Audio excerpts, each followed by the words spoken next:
Hello children, this is Reshma science classes. Welcome all of you.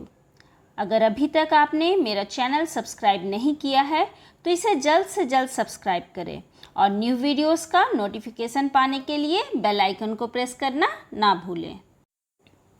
This is the second part of the topic, that is the human body respiratory system. यह video second part है human body respiratory system का। आज हम लोग इसमें human respiratory system में जो भी ऑर्गेन्स शामिल है, जो ऑर्गेन्स काम करते हैं, उनके बारे में हम लोग पढ़ेंगे। Previous video that means in the part 1, उसमें हम लोगों ने क्या पढ़ा था? हम लोगों ने रेस्पिरेशन के बारे में पढ़ा, ब्रीदिंग, सेलुलर रेस्पिरेशन और डिफरेंस बिटवीन द रेस्पिरेशन और ब्रीदिंग के बारे में जाना। मेरी प्रीवियस वीडियो देखने के लिए आप आई बटन पर भी क्लिक कर सकते हैं या फिर डिस्क्रिप्शन बॉक्स में इसके लिंक दिए हुए हैं, आप वहां से भी इसे देख सकते हैं। तो बच्चों, let's we start our today's topic, that is the human respiratory system. Human beings have a well-developed respiratory system. It contains nose and nasal cavity, pharynx, larynx, trachea, bronchi and bronchioles, and lungs and alveoli.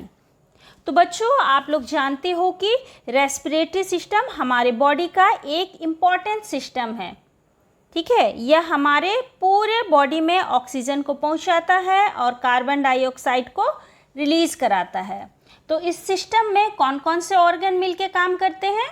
सबसे पहला है nose and nasal cavity, next one is the pharynx, next larynx, then trachea, bronchi and bronchioles and lungs and alveoli. तो ये सारे organs मिलके काम करते हैं, तब हमारे बॉडी में रेस्पिरेशन का प्रोसेस हो पाता है। ठीक है, अब चलिए इन ऑर्गन्स को हम लोग थोड़ा डिस्कस करते हैं कि ये कैसे होते हैं, ये क्या काम करते हैं और इनका क्या रोल है ह्यूमन रेस्पिरेटरी सिस्टम में। क्लियर? हमारा जो रेस्पिरेटरी सिस्टम है या रेस्पिरेटरी ऑर्गन्स है, ये दो भाग में बटा हुआ है। ठीक है, अपर रेस्पिरेटरी सिस्टम और लोअर रेस्पिरेटरी सिस्टम। यहाँ जो नोज एंड नेजल कैविटी है, फेरिंग्स है और लैरिंग्स है, ये ऊपरी भाग में आते हैं, इसलिए इन्हें क्या कहा जाता है? इन्हें अपर रेस्पिरेटरी सिस्टम कहा जाता है। ठीक है, और जो ट्रैकिया है, ब्रोंक्यूल्स है, ब्रोंकाई है और लंग्स एंड एल्वुलाई है, ये कहलाते हैं lower respiratory system.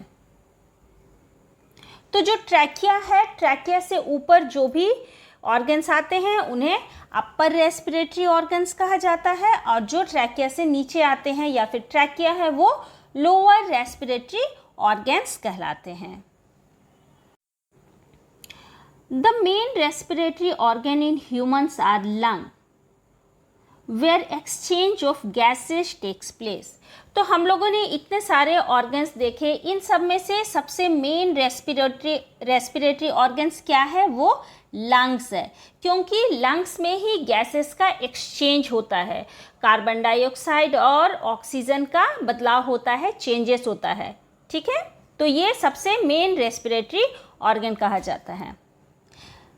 Knows and nasal chamber, चलिए हम लोग इसको डिस्कस करते हैं कि नोज और नेजल चैम्बर है, इसका स्ट्रक्चर कैसे होता है, ये क्या काम करते हैं इस रेस्पिरेटरी सिस्टम में। Air enters into the body through the nose. Externally nose consist of two nostrils. The inner wall of the nasal cavity is lined with the hair and mucus. These hair trap the dust particles and germs. The mucus makes air passage moist and sticky. तो हमारे शरीर में nose है, आप लोग सभी लोग जानते हैं कि नोज़ क्या काम करता है? यह एटमॉस्फेरिक एयर को खींचता है। हम लोग नाक के ही द्वारा क्या करते हैं? इनहेल करते हैं, एटमॉस्फेरिक एयर को अपने अंदर लेते हैं रेस्पिरेशन प्रोसेस के लिए। तो हमारे बॉडी में एयर कहाँ से एंटर करता है, नोज़ के थ्रू एंटर करता है। और एक्सटर्नली हमारे नोज़ में क्या होते हैं, 2 नोस्ट्रिल्स होते हैं, 2 छेद होते हैं जहाँ से एयर एंटर होता है। और इनर वॉल में जो भी हमारा नेज़ल कैविटी है, इनर वॉल में वो क्या होता है, लाइन होता है। वहाँ पे छोटे छोटे हेयर्स प्रेजेंट होते हैं और वहाँ म्यूकस लेयर भी होता है। ये हेयर क्या करते हैं, ये हेयर जो भी हवा के साथ आने वाले डस्ट पार्टिकल्स, फॉरेन पार्टिकल्स और जो जर्म्स होते हैं, इन सभी को वो ट्रैप कर लेते हैं, इन सभी को वो पकड़ लेते हैं, ठीक है। और जो म्यूकस लेयर है वो क्या करता है, एयर पैसेज, जहाँ से एयर पार होता है, एयर पार होने के रास्ते को मॉइस्ट और स्टिकी बनाते हैं। मॉइस्ट बनाने से वो इजीली जाएगा और साथ ही स्टिकी होने से क्या होगा, जो भी बचे खुचे डस्ट पार्टिकल्स है वो उसमें स्टिक हो जाएंगे, उसमें चिपक जाएंगे। और जो म्यूकस लेयर है वो एक और काम करता है, वो एयर को बॉडी टेम्परेचर के मुताबिक उसका टेम्परेचर को मेंटेन करता है, ठीक है। तो इस तरह से नोज़ और नेज़ल चैम्बर होते हैं, ये क्या करते हैं, डस्ट पार्टिकल्स को, जर्म्स को ट्रैप कर लेते हैं। और म्यूकस लेयर एयर पैसेज को मॉइस्ट बनाता है, स्टिकी बनाता है और साथ ही साथ एयर का टेम्परेचर को बॉडी के अकॉर्डिंग बनाता है, बॉडी टेम्परेचर के अकॉर्डिंग बनाता है। Clear? Okay, the next organ is the pharynx. अब हम लोग देखते हैं फेरिंग्स का क्या रोल है, ठीक है। Nasal cavity leads into a short tube called the pharynx. It is situated behind the nose and the mouth.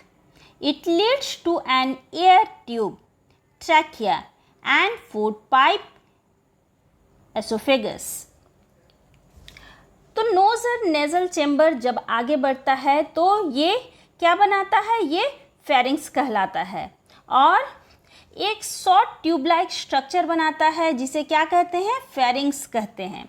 और ये जो फेरिंग्स है ये कहाँ प्रेजेंट होता है, ये जस्ट हमारे नोज़ और माउथ के बिहाइंड, मतलब पीछे प्रेजेंट होता है, नोज़ और माउथ के जस्ट पीछे प्रेजेंट होता है।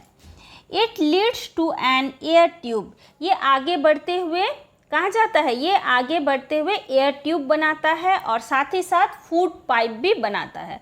तो ये क्या कहलाता है, ये फेरिंग्स आगे बढ़ता है और एयर ट्यूब और फूड पाइप बनाता है। एयर ट्यूब को क्या कहते हैं, ट्रैकिया कहते हैं, इसे एयर पाइप भी कहते हैं, विंड पाइप भी कहते हैं और ये फूड पाइप है जिसे एसोफेगस भी कहते हैं, ठीक है।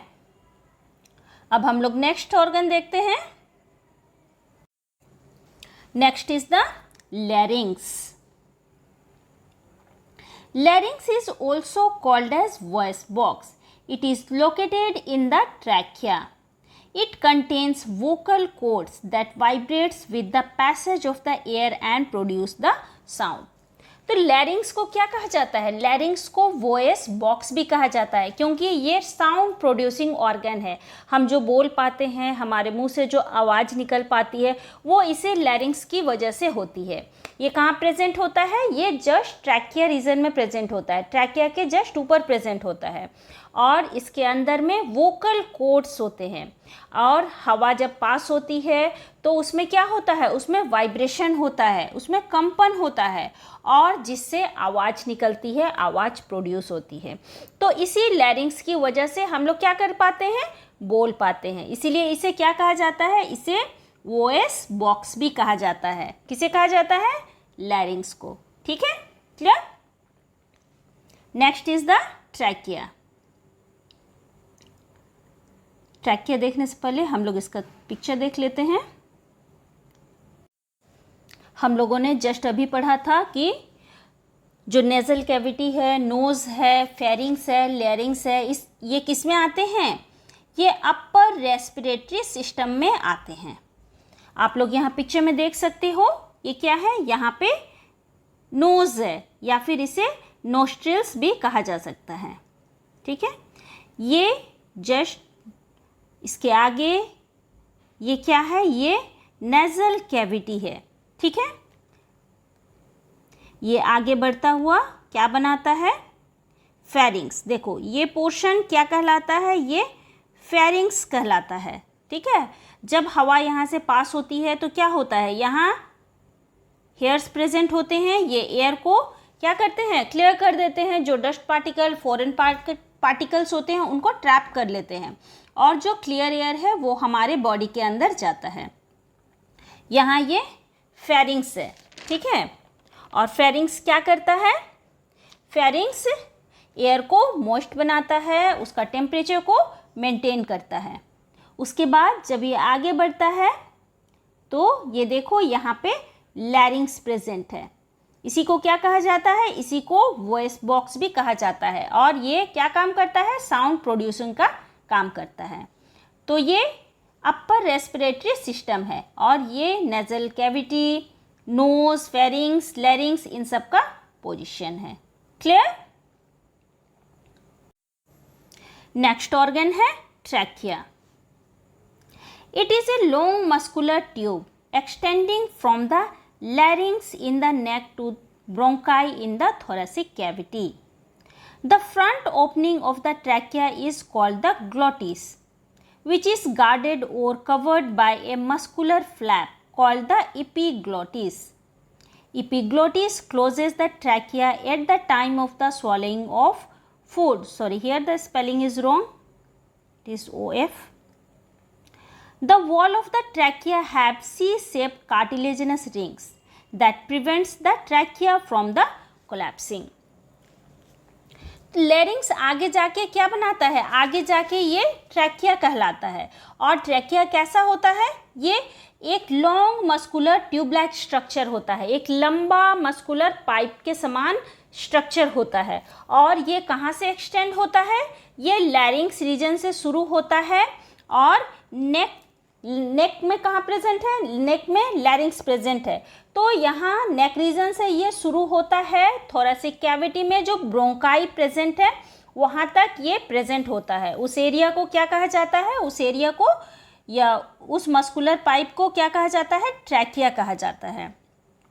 In front of the opening of the trachea, तो जस्ट ट्रैकिया के ऊपर में है ना, उसके ओपनिंग में, उसको क्या कहा जाता है, उसके ओपनिंग को ग्लोटिस कहा जाता है। ट्रैकिया की ओपनिंग को ग्लोटिस कहा जाता है। और यह ग्लोटिस एक मस्कुलर फ्लैप से, एक मसल या एक ढक्कन की नुमा संरचना से ढका हुआ होता है, कवर्ड रहता है, और इसे कहा जाता है इपीग्लोटिस। ठीक है।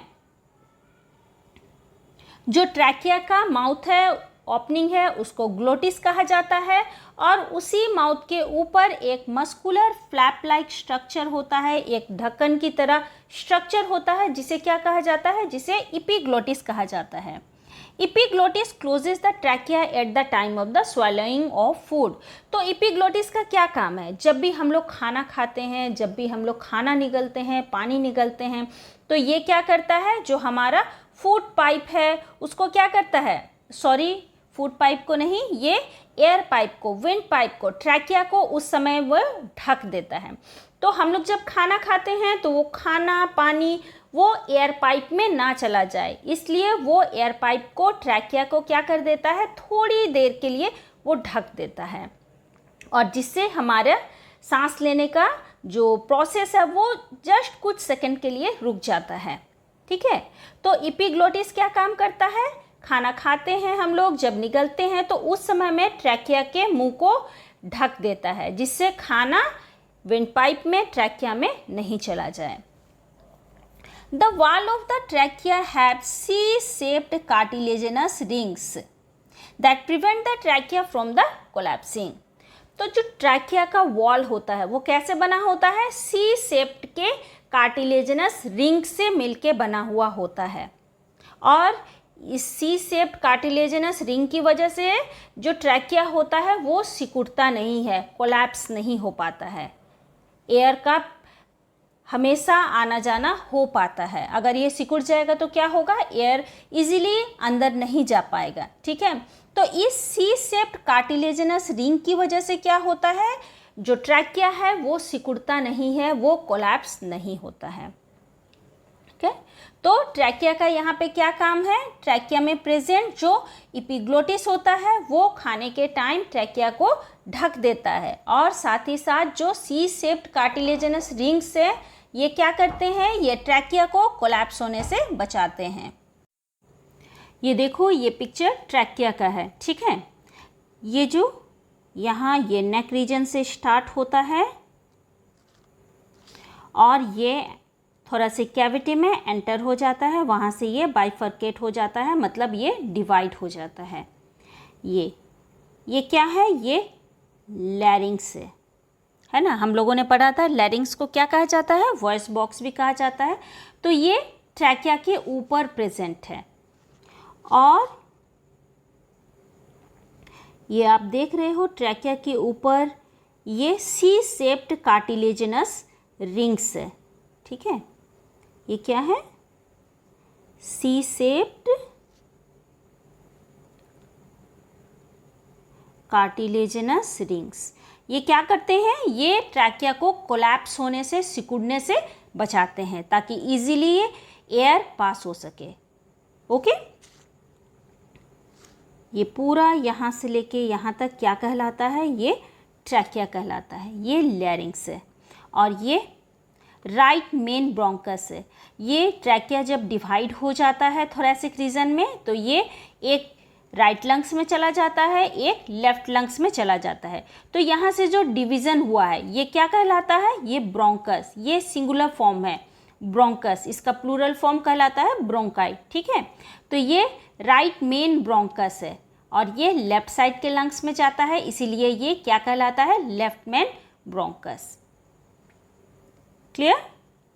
एक चीज़ मैं बताना भूल गई, जस्ट इस जगह पे, ठीक है, ये ट्रैकिया का ओपनिंग है। यहाँ से ट्रैकिया स्टार्ट होता है, ये ट्रैकिया की ओपनिंग है। तो इसी जगह पे, इसी जगह को क्या कहा जाता है? ग्लोटिस कहा जाता है, ठीक है। और जस्ट इसके साइड में एक फ्लैप लाइक स्ट्रक्चर होता है, ये क्या कहलाता है? एपिग्लोटिस, जो क्या करता है? खाने के समय में ट्रैकिया को कवर कर देता है, ट्रैकिया को ढक देता है ताकि खाना इसमें एंटर नहीं करे। क्लियर?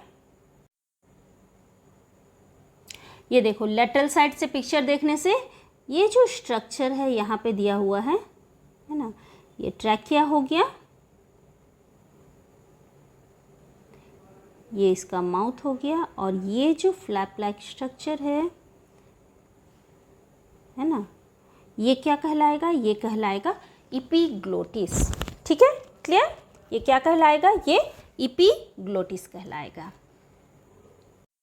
तो हम लोगों ने इस वीडियो में आज क्या क्या पढ़ा? हम लोगों ने ह्यूमन रेस्पिरेटरी सिस्टम में जो ऑर्गन्स शामिल हैं, जो ऑर्गन्स काम करते हैं, उसके बारे में पढ़ा।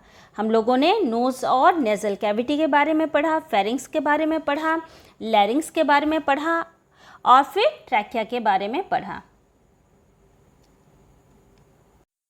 Now it is the revision time.